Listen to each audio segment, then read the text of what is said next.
Hi hello வணக்கம் happy new year to all. இப்போ நம்ம எங்கே இருக்கோன்னா ஆன்டிகுவாங்கிற ஒரு மேற்கிந்திய தீவு வெஸ்ட் இண்டீஸ்லாம் இருக்கிறேன். இங்கே தான் வந்து பவுலர் ஆம்ப்ரோஸ் மற்றும் பேட்ஸ்மேன் விவியன் ரிச்சர்ட்சன் பிறந்த நாடு.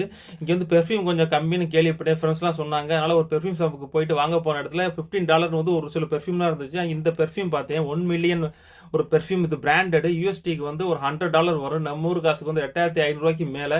ஆனால் இங்கே வந்து வெறும் $5 போட்டிருந்துச்சு. சரி வாங்கி டெஸ்ட்டில் செக் பண்ணி பார்த்ததுக்கப்புறம் செம்ம ஸ்மெல்லு, நல்லா ஹாப்பி ஆகிட்டேன். எனக்கு ரொம்ப இதெல்லாம் வாங்க முடியாது, ஆனால் $15 கொடுக்குறான்னு சொல்லிட்டு வாங்கிட்டேன். வாங்கினதுக்கப்புறம் பார்த்தா இங்கே கவுண்டருக்கு போய் வாங்குறப்ப பார்த்தீங்கன்னா இது $15 வந்து இங்கே லோக்கல் மணிக்கு தான்ப்பா. இப்போ யூஎஸ்டியில் வந்து US டாலருக்கு வெறும் $6 கொடுத்தா போதும் கொடுத்து ரொம்ப ஹாப்பியாக சந்தோஷமாக $6 வாங்கிட்டு இங்கே வந்து பார்த்தா ஃப்ரெண்டு சொன்னாங்க இது 1 மில்லியன் இல்லைடா 1 மில்லியன் போட்டிருக்கு அப்படின்னாங்க. இது வந்து என்ன சொல்கிறது, வேறு ஏதோ பிராண்டு ஃபேக் ஏதோ சொன்னாங்க. இருந்தாலும் எனக்கு இந்த பிராண்டு வாங்க ரொம்ப சந்தோஷம். ஸ்மெல் இருக்குது, சூப்பராக இருக்குது. ஹாப்பி நியூ இயர், சந்தோஷம் தான். பாய் பாய்.